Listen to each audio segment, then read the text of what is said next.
We are into the federal election, week 3. There's so much going on. And today we are going to focus on affordability.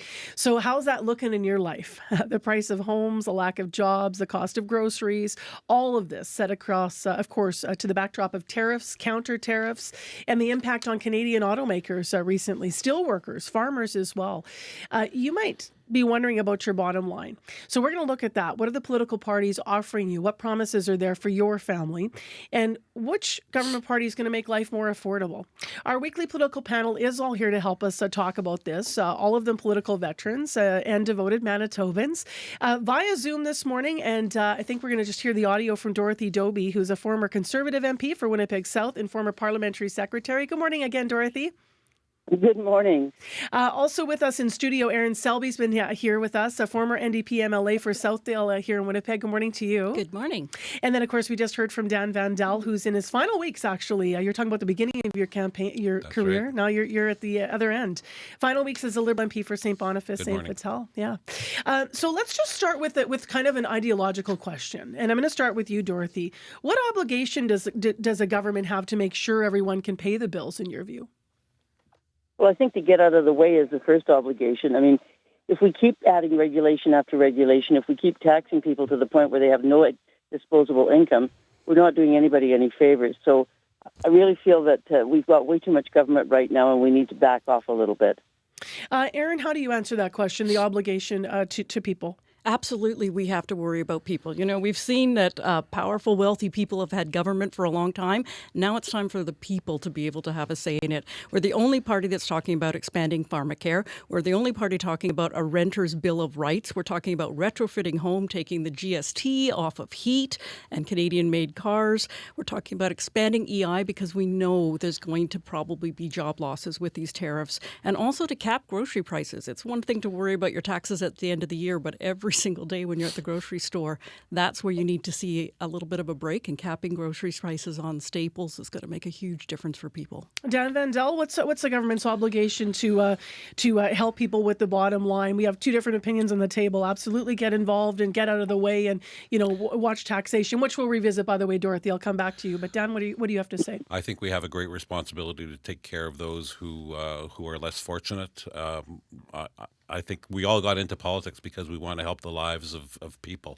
And the best way, you can't tell me that $10 a day daycare, Canada Child Benefit, school food programs do not help those that need it the most. And actually, a confident government invests in its citizens. And that's exactly what we're going to do.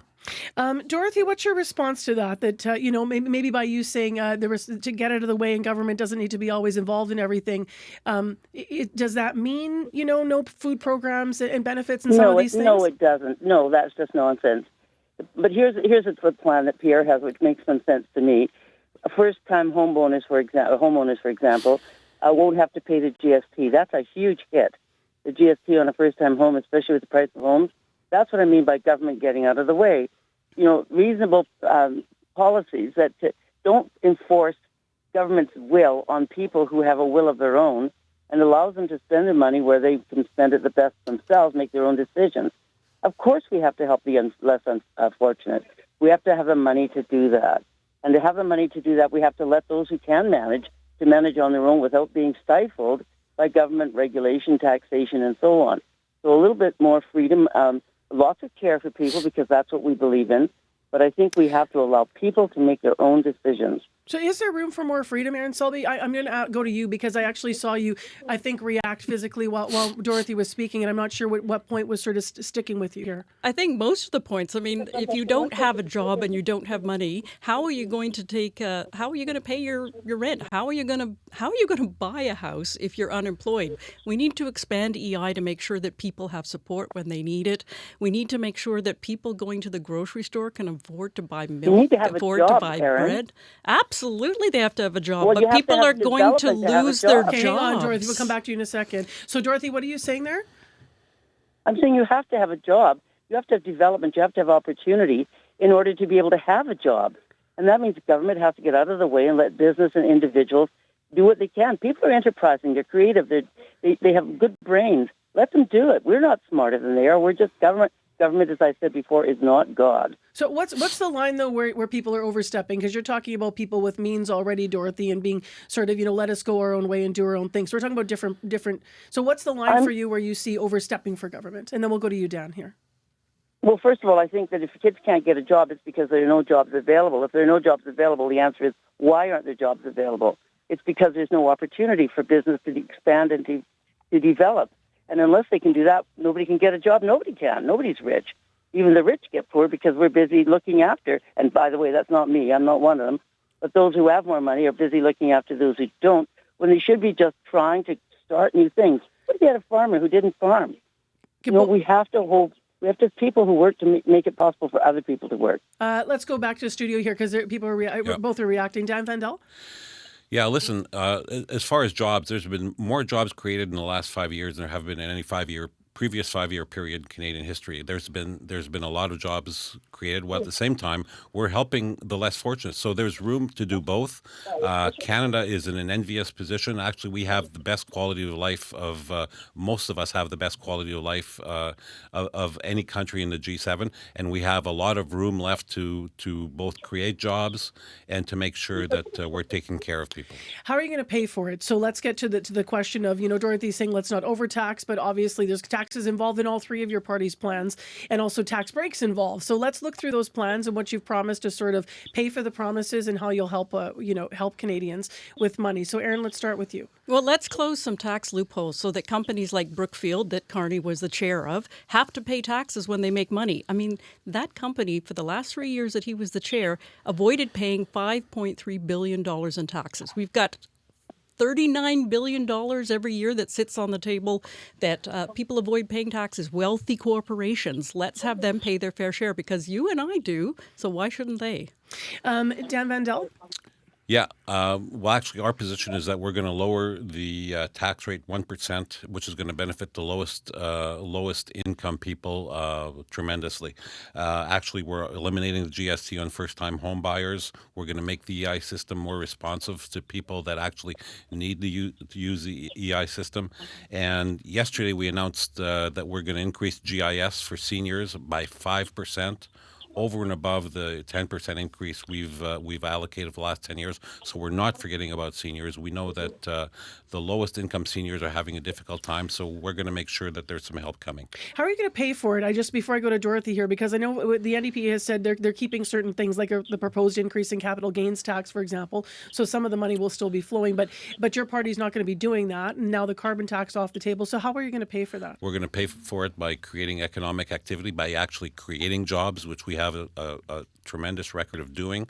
We're going to make sure that more people are actively working and paying taxes. And as I said on previous visits here, we have the lowest debt to GDP of any country in the G7. So there's fiscal firepower left to invest not only in the economy, but to invest in Canadians because confident governments invest in their citizens.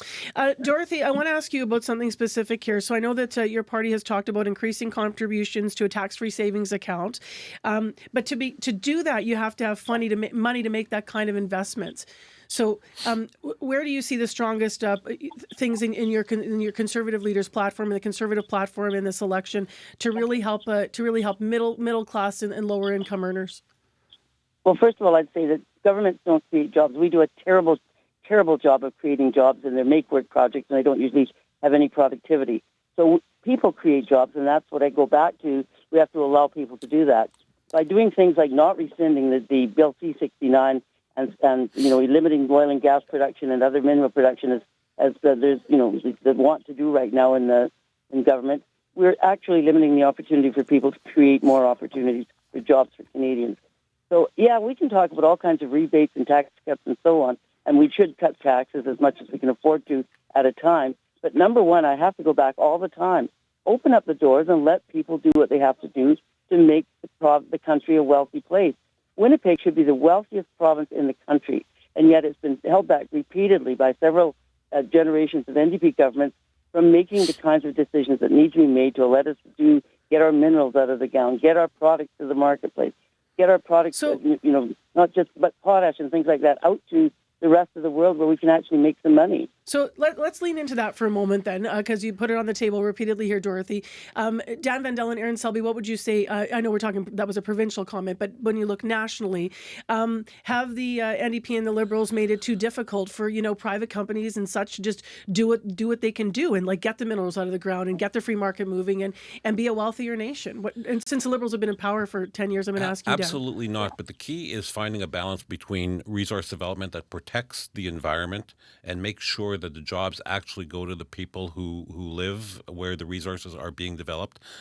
We don't mind the way we used to 40 years ago in the north and in rural areas. We want to make sure that the benefits actually accrue to people who work there, many of whom are Indigenous peoples. But the key is finding a balance between job creation. As I said, there's been lots of jobs created, and making sure that we're taking care of the less of those who need help. Do you think the Conservatives won't take care of the environment as they're working to increase, what is happening with our production? I would say 3/4 of the Conservative rank and file don't believe that climate change is actually real. So they will have less. Hang on, I got to let Dorothy I have to let Dorothy respond to that comment. I think we are the original conservationists. We are the ones who manage the most. We care the most about the environment. Any of the large environmental organizations were started by conservatives. So don't say that. But there is a sensible way facts are facts, Dorothy. Use the resources and still protect the surroundings that people live in. And by the way, I just want to say one thing about Indigenous people. They are dying to build an economy, and your policies are holding them back. Absolutely, they are. Absolutely, but not at the Last expense word, Erin. of the environment. I can guarantee that. And also Indigenous communities want to share in the profits that are coming off of their land, Yes, not they just do. exploiting it. But I have to say, everybody keeps talking about cutting taxes, cutting services. As soon as you say that, you are not keeping pharmacare in place. You are not talking about dental care. You can't cut taxes like Dorothy's talking about and still protect people.